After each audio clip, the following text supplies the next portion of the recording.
The Bolzano Museum, northern Italy. Inside a frozen tomb lies the body of a man. Recovered from an icy alpine glacier, his remarkably preserved remains hint at a violent death. A mysterious wound to his left shoulder, and on his right hand, an unexplained injury. How did this Iceman die? And who or what killed him?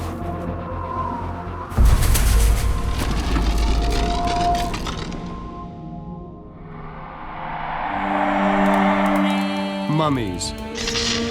Time travelers from the past. Who were they in life?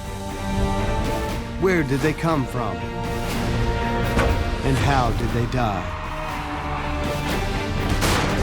All will give up their secrets to mummies alive.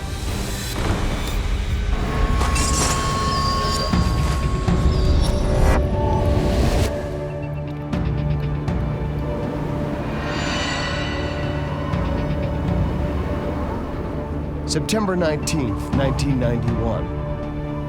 High on the icy ridges of the South Tyrol Mountains in northern Italy. Hikers Erica and Helmut Simon decided to take a shortcut down from the peak. As they passed a rocky gully, they made a grisly discovery. Jutting from the ice, the head and bare shoulders of a human corpse. His left arm twisted under his body. Leathery skin still covering his bones. The mummy was found here, close to the Austrian and Italian border. What was he doing alone so high up? And why had no one reported him missing? Police and mountain rescue teams had no idea what they were dealing with. Up here, there was no video surveillance, no witnesses to help the police piece together the last hours of this victim's life. Even the police or the forensic doctor who came first to the place, he said, well, I can't tell you who this is. I haven't found any passport, any items that could identify him. All they could do was collect the evidence. The corpse was lying on a rock, face down. As the body was pried from his icy tomb, the team began to uncover more than just human remains. In the deathly grip of his right hand, a flint-bladed dagger. And on his right foot, what appears to be the remains of a very strange shoe. Analysis revealed that when he died, he was in his mid-40s. But how long had this Iceman been lying on the mountain? The carbon dating unlocked the shocking truth. The result was 5,300 years. So this mummy is more than 5,000 years old. Piecing together the details of this Iceman's life is going to be a challenge. He walked the earth nearly 1,000 years before the Great Pyramids were built. The last populations of woolly mammoths still roamed in Siberia, and the invention of the wheel was still a century away. He's one of the oldest preserved corpses on the planet, frozen in time, locked in ice for thousands of years. The Iceman was given a name, Ötzi, after the Ötztal mountain range where his remains were found. He lived in a period known as the Neolithic, a time of great change. Farming settlements were just taking hold. For Ötzi, hunting was probably still a major source of food. But the nature of his death remained a mystery. With no clues and no firm leads, the investigation recorded cause of death as hypothermia. The theory was that he just went up there, even just by chance, or maybe he took the wrong way, and then he died of exhaustion and because of the cold weather and so on. Ötzi froze at 11,000 feet, nearly 4,000 meters, on a desolate icy ridge.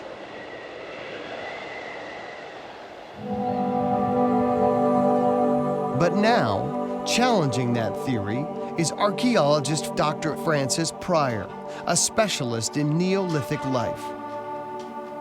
Ötzi's death has always fascinated me. He was above the tree line, in the snow. It seems to me that there is something very odd about Ötzi's death. In the lab, mummy expert and biologist Professor Albert Zink has spent 20 years trying to get to the truth. Yeah, it's fascinating what you can get out of a mummy because it's a biological tissue and it keeps all this information preserved, that we still can read it after all these years. The casebook is reopening. Did Ötzi really freeze to death high on a mountain glacier? Why was he dead? Are there any other clues that we can find?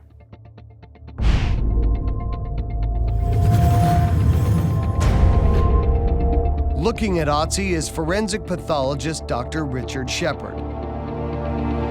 He has more than 2 decades' experience investigating suspicious deaths. Now, we know that he was about 5 foot 2 inches in height, 160 centimeters. He was said to weigh about 50 kilograms, that's 110 pounds, which is quite light for nowadays. And his body build I'd describe as sort of relatively slim but possibly muscular. When we look at his knees, we can see that the gap between the tibia and the fibula here is quite wide on the outer side, but is non-existent on the inner side. Those two bones are now touching. There's no protection between the two. And that's a painful disease called arthritis, typical of someone who spent his life at high altitude, up in the mountains, being physically active. Further evidence of the Iceman suffering from joint pain may lie in his collection of 61 tattoos. They chiefly cluster around the lower back and joints. Prevailing theories suggest the process of tattooing may in itself have been therapeutic treatment. But despite his aches and pains, Ötzi was an active man, a mountain man, and he was equipped to survive. Pulled from the ice with him, a warm bearskin cap.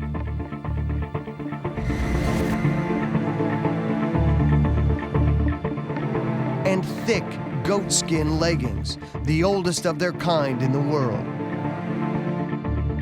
And surprisingly high-tech snow boots, with layers of hay for insulation and a diagonal leather strip on the sole, designed to give grip on the snow and ice. But Francis Pryor is convinced Ötzi used more than just fur and skin to stay alive. A birch bark container found near the body might offer clues. The inside is charred black, and it was filled with dozens of maple leaves. If this is a piece of ingenious Neolithic technology, how does it work? Francis Pryor is meeting with alpine mountain survival expert Ernst Gamper to find out more. If Ötzi was to stay alive, he needed total control over one of the most important elements in the development of human civilization: fire. The Neolithic was the period that people learned to control fire. And the command of fire is an essential part of Neolithic life. Francis Pryor thinks he knows how Ötzi used his container. It was an inventive way of carrying fire. And the mysterious maple leaves were a key ingredient, used as insulation for red-hot embers.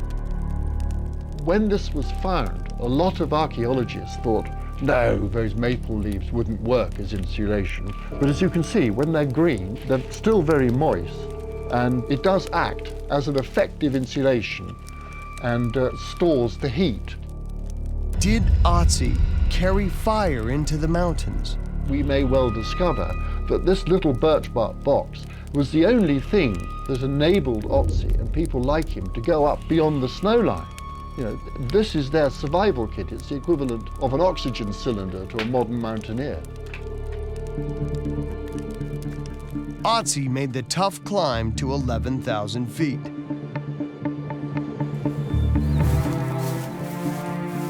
If Francis can make a fire from the wrapped embers, it's possible Ötzi did too.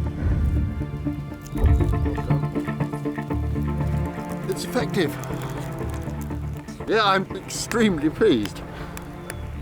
I mean, it is possible to carry fire. I mean, that's what this is demonstrating. So you've got the flint producing the fire, you've got the woodworking producing the kindling, you've got the birch bark, you've got all sorts of different technology coming together to do one basic thing, which is produce fire high up in the Alps.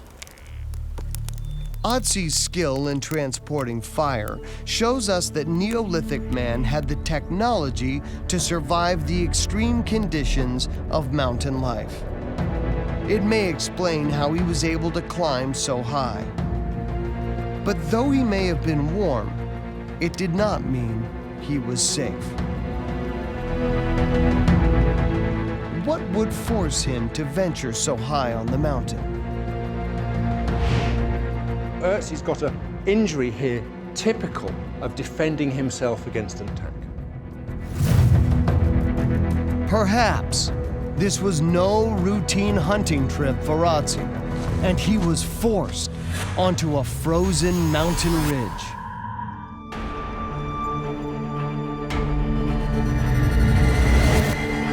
Ötzi, a 5,300-year-old body removed from his icy tomb. Original investigations concluded that this Iceman froze to death. But Francis Pryor thinks this verdict is highly suspicious. If he can trace Ötzi's final footsteps, they may reveal clues as to how he came to die high up on a remote icy glacier.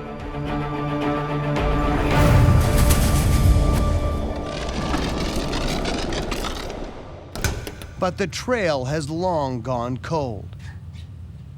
Tracing the last hours of a 5,000-year-old corpse seems impossible. But unlike most mummies, Ötzi is almost entirely intact. His remains are so well preserved, even his stomach contents survive. It gives biologist Professor Albert Zink a seed of an idea that'll help Francis Pryor track Ötzi's every move on the mountain. By mapping the different pollen in different parts of his gut, you can then calculate where you have been in the last maybe 30 hours. As Ötzi spends his final hours on the mountain, he moves through different terrains. The air is filled with microscopic pollen spores. Like a human fingerprint, each species is unique. As Ötzi eats, drinks, and even breathes, he's unwittingly absorbing the different pollens. For Albert Zink, Ötzi's gut is like a biological GPS.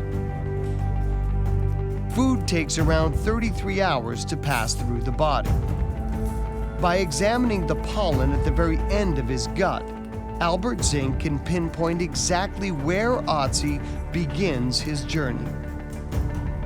The first sample was actually taken at the final part of the colon, and here the pollen was composed mainly of pine pollen.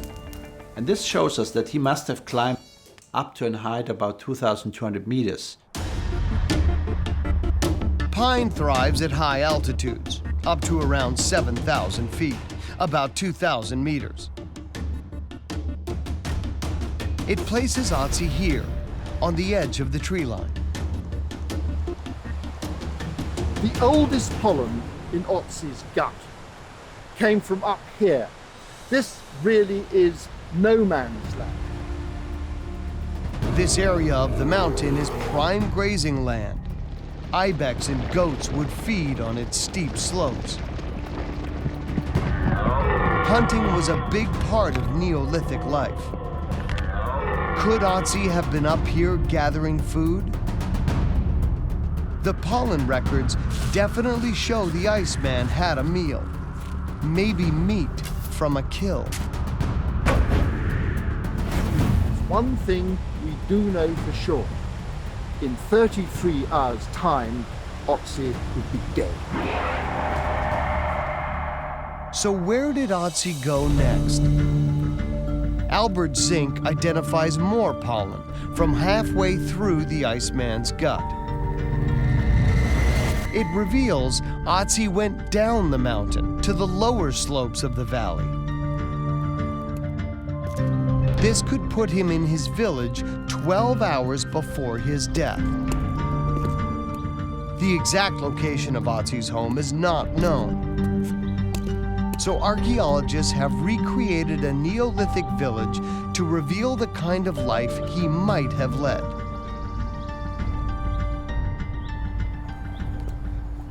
Up there, over the snow line, is where they found Ötzi's body. And you've got to imagine, 5,000 years ago, Ötzi might well have stood up and looked down here to a settlement like this where we know he came from. Now, Neolithic villages represent the beginnings of organized life. 5,000 years ago, humans begin to settle in communities.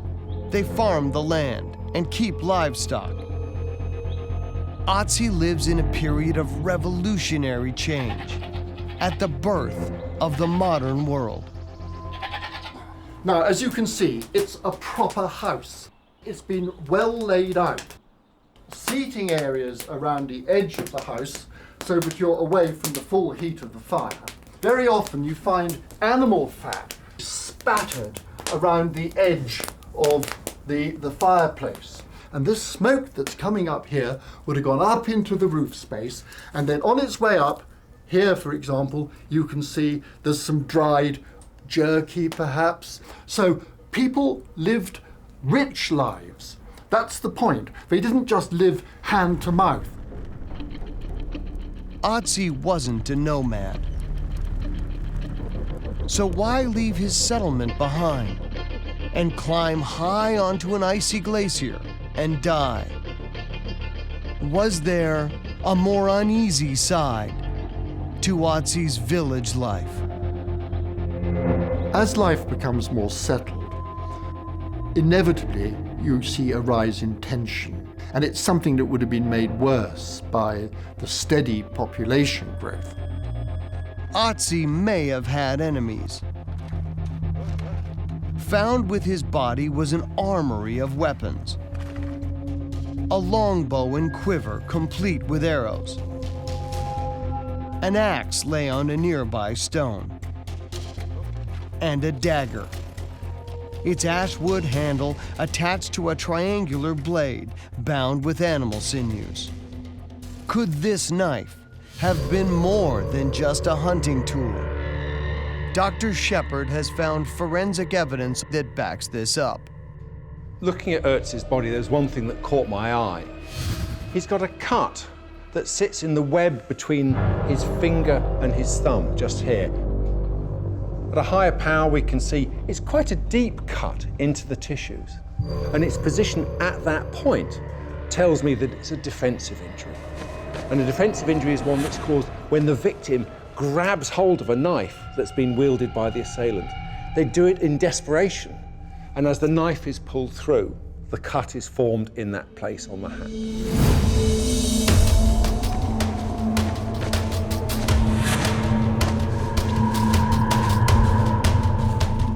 This injury on his hand, although it's relatively minor, tells me a very important part, that Ötzi was being attacked by someone with a knife at some time very close to his death. Is this cut the result of a fight in Ötzi's village? Is he a man on the run? Climbing high into the mountains in a desperate attempt to escape his enemies, only to suffer a mysterious, violent death.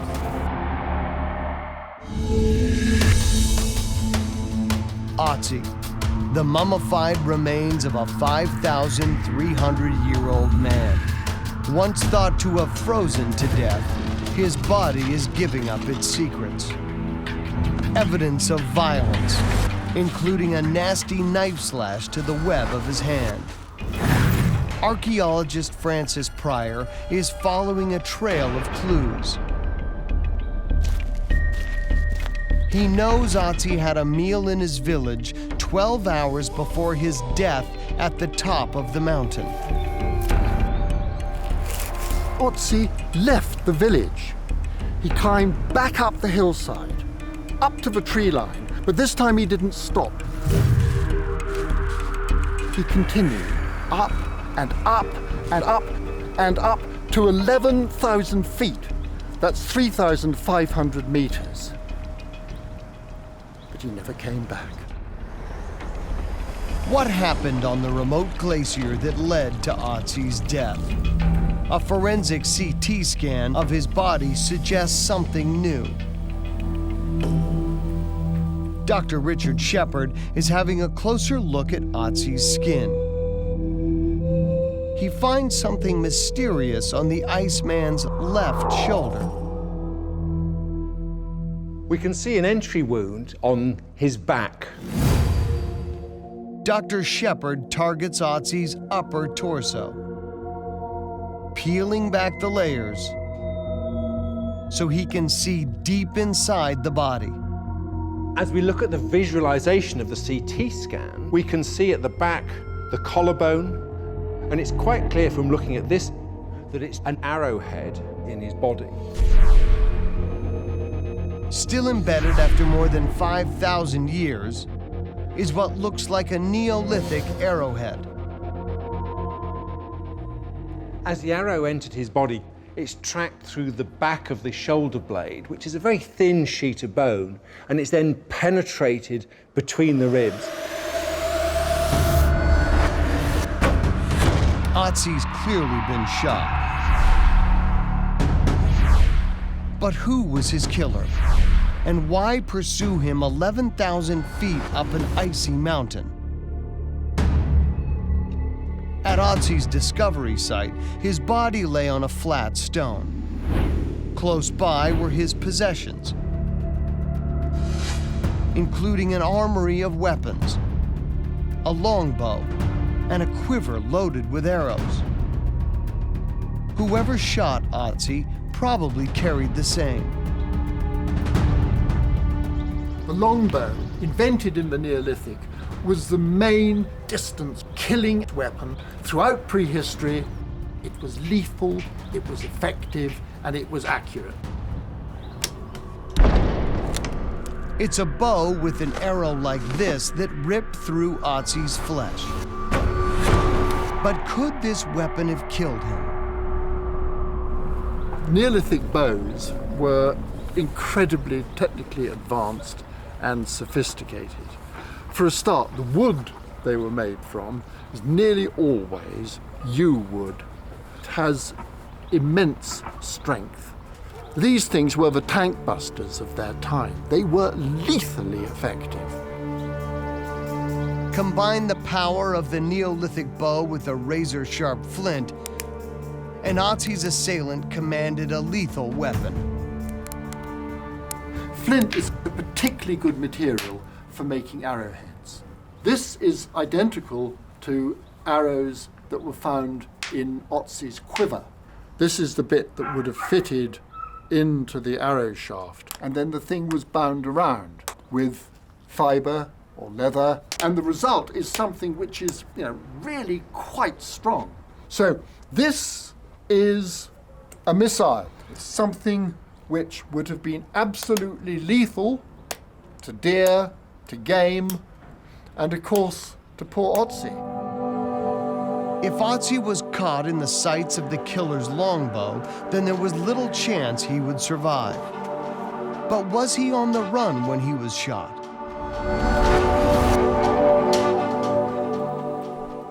The wound to his hand, possibly from a fight in his village, suggests he knew he might be in danger. Professor Albert Zink has one more stomach sample to examine. He's not so sure Ötzi was fleeing for his life. Here, if you look at this piece, you can really see that these are several little fibers.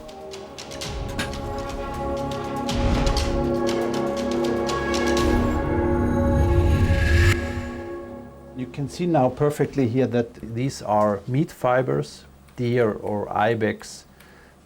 So now we are sure that his last meal was mainly composed of meat and the stomach was full with material.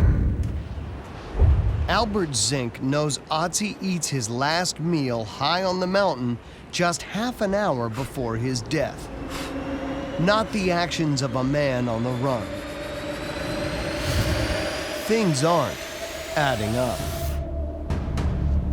Ötzi's mummified remains were recovered with an armory of weapons, including this valuable axe. So why didn't he use them to defend himself? And why didn't his killer take them? In the Iceman mystery, the clues are stacking up. A slash to his right hand. It looks like Ötzi has been in a fight. And now, only with the aid of modern forensics, can we reveal the full extent of the damage caused by the flint arrowhead shot into his body.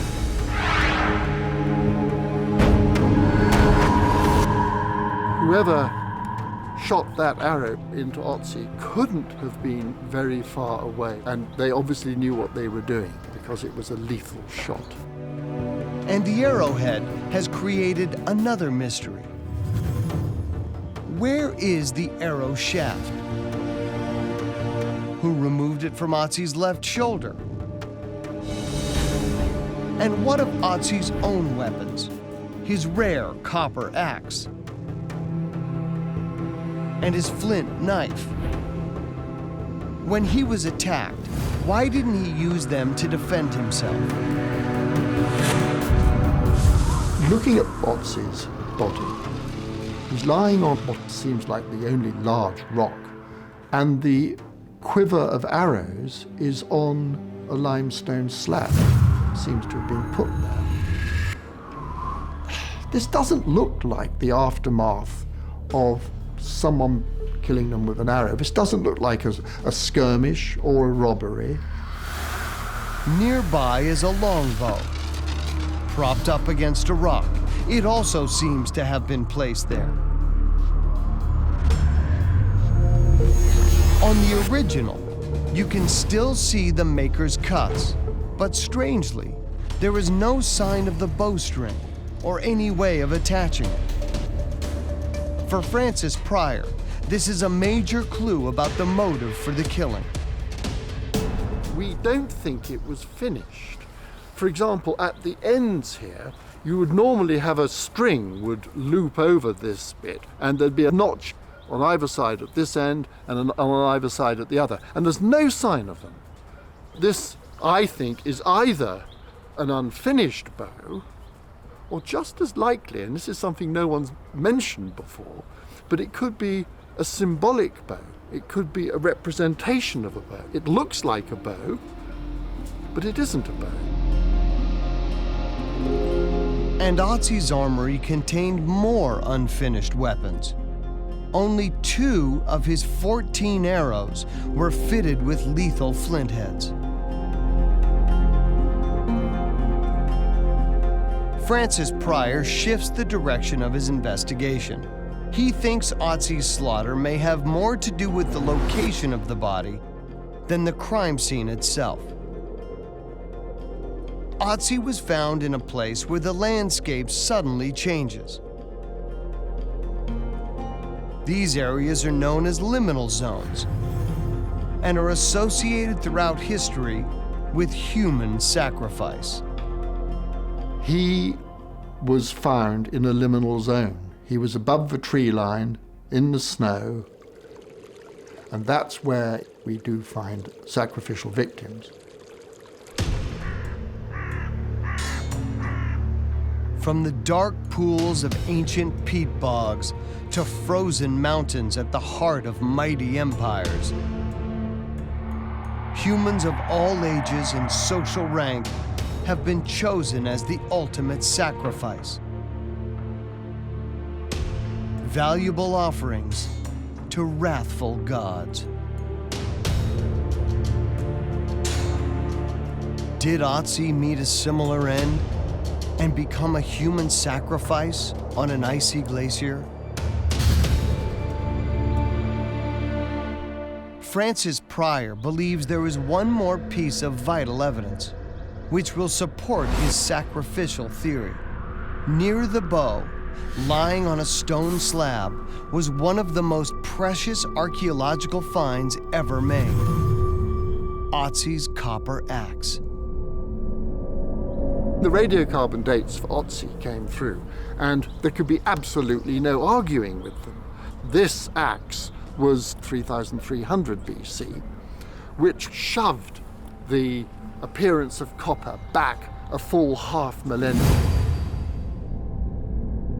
Ötzi's copper axe rewrites the history books, pushing the Copper Age back 500 years. Making this axe required enormous skill. In order to make copper, you've got to get temperatures in excess of 1,000 degrees centigrade. It's all about the control of heat. That is the key thing. Francis Pryor believes the axe is another clue supporting his idea that Ötzi was a victim of ritual sacrifice. Smelting and casting copper over 5,000 years ago was seen as almost magical, a rare skill. This Neolithic axe was a diamond jewel of its day. Was it, like Ötzi, a sacrificial gift to the gods? Had that been a vendetta, had that been a robbery, had that been a casual killing, you would not walk off and leave something as incredibly valuable as a copper axe lying there. Francis Pryor's ritual killing theory is controversial and relies on one important piece of evidence: that Ötzi's axe and bow are precisely laid out before the execution.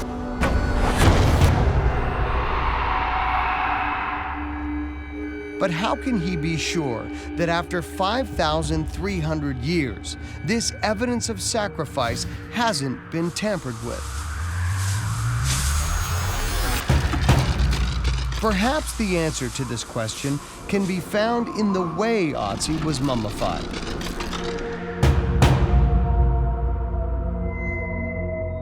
Egyptian mummies like these were preserved with the help of embalmers. But Ötzi's preservation is not the work of human hands.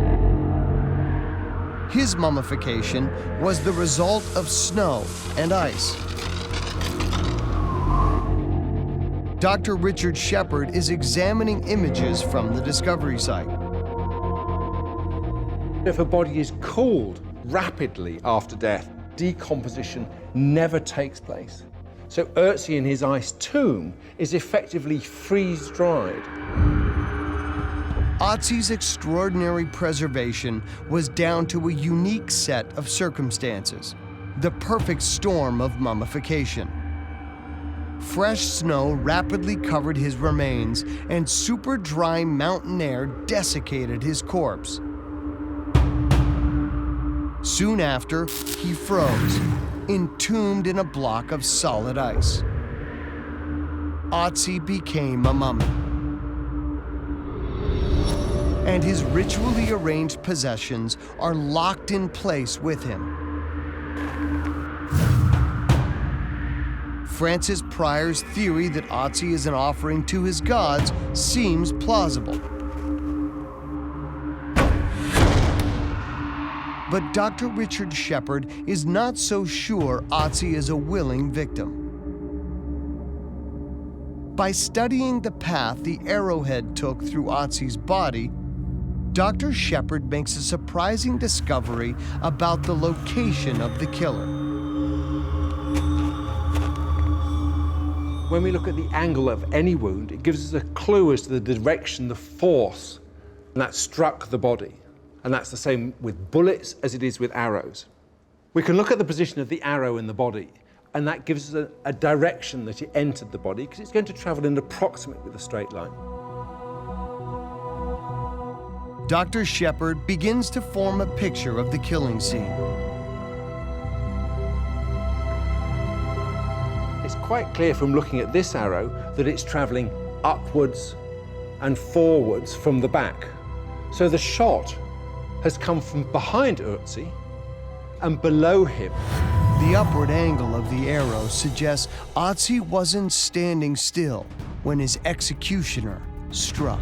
So it's perfectly possible, actually, that he was bent forwards, running away perhaps, when the arrow hit his back. A willing human sacrifice wouldn't run.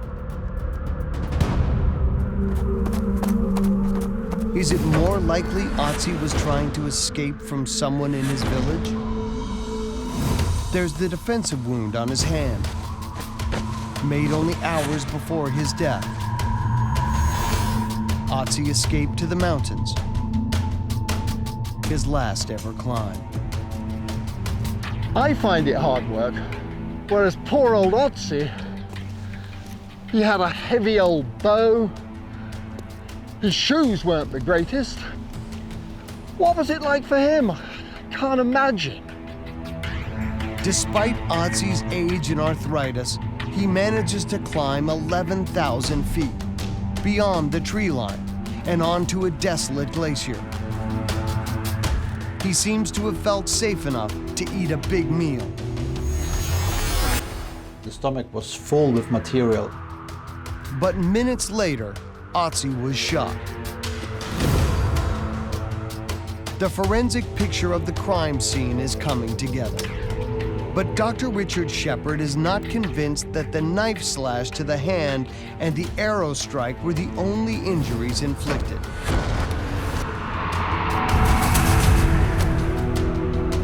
The killer has one last brutal assault in mind.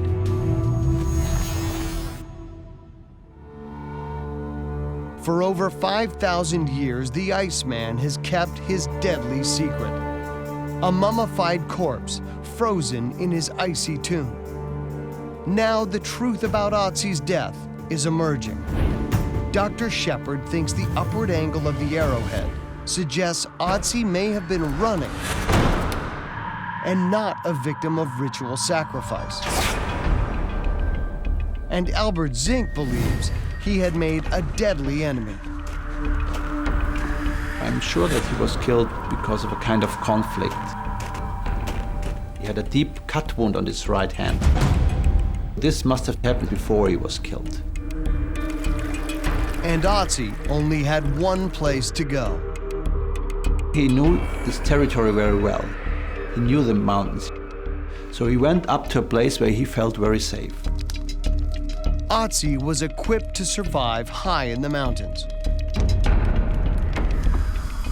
We can only guess what might have been going through his mind. Did he leave his family behind? Was he planning to return to his village? Whatever the truth, he was unaware his killer was tracking him like an animal. The assassin was waiting below a ridge. He had Ötzi in his sights and was armed with the ultimate Neolithic weapon. He aimed and struck with deadly accuracy. The arrow cuts through into the top of the left side of his chest. It damages some major blood vessels just beneath the collarbone here, and that would have caused immediate and quite torrential hemorrhage. Whether shot while trying to escape, or as Francis Pryor believes, ritually slaughtered, one big question still remains. How long did it take Ötzi to die? His final seconds have been a mystery for over 20 years. But now Albert Zink believes he's found the answer from tiny skin samples taken from around the arrow shaft entry wound. So the question was, how can we solve now the riddle about his death, whether he died immediately or not? For the first time on a mummy, Ötzi went under an atomic force microscope. Targeting the entry wound, it revealed an image that had never been seen before. Ötzi's 5,300-year-old blood cells.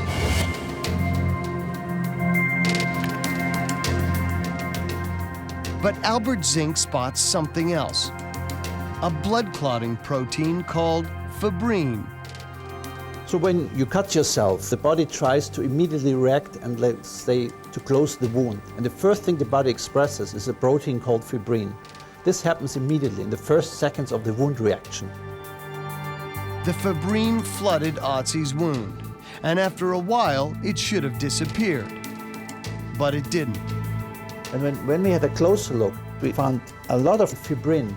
It means there was an immediate wound reaction, but no further healing going on. Otherwise, the fibrin would have disappeared. So this shows us clearly that the arrow wound was fresh and there was no healing going on. So with this analysis, we could finally show that the Iceman was killed immediately where he was found in the Alps. Ötzi died where he fell, laying on a flat rock, an arrow embedded in his back. But Dr. Shepard is not convinced the killer stopped there. He's studying scans of Ötzi's head. Round the back of Ötzi's brain, there's a collection of blood at this point at the back of his head. And this sort of collection is known as a subdural hemorrhage, bleeding over the surface of the brain between the skull and the brain itself. And this is a marker of significant trauma to the head, and it can itself be a cause of death. He'd been shot through the back by an arrow, but he'd also been bashed on the head. Now, it could be argued that he received that bash when he fell, but it's just as likely that he was bashed on the head with a rock. The arrow probably killed Ötzi instantly. But to be sure, perhaps his killer finished him off. What happened next is conjecture. But like all homicides, the killer may have tried to cover his tracks. Two items could link him to the killing. Arrows are very distinctive, so the murderer pulled his incriminating arrow shaft from Ötzi's back. And no matter how tempting it must have been to steal the rare copper axe, he knew possessing it would have branded him as Ötzi's killer.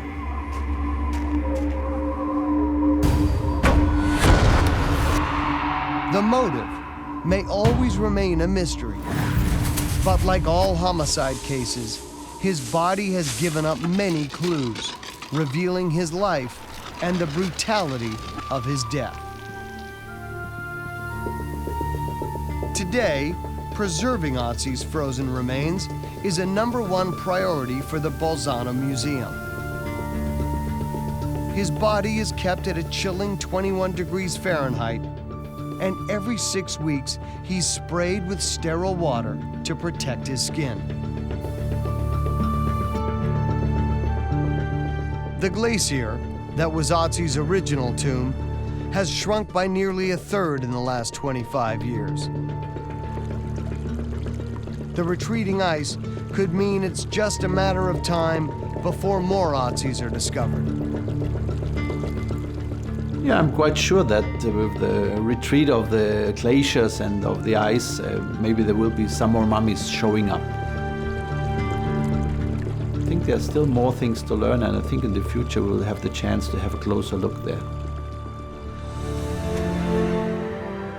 We all come at Ötzi from a different perspective. And I suspect there are as many Ötzis as there are people who look at Ötzi. That's the great thing about him.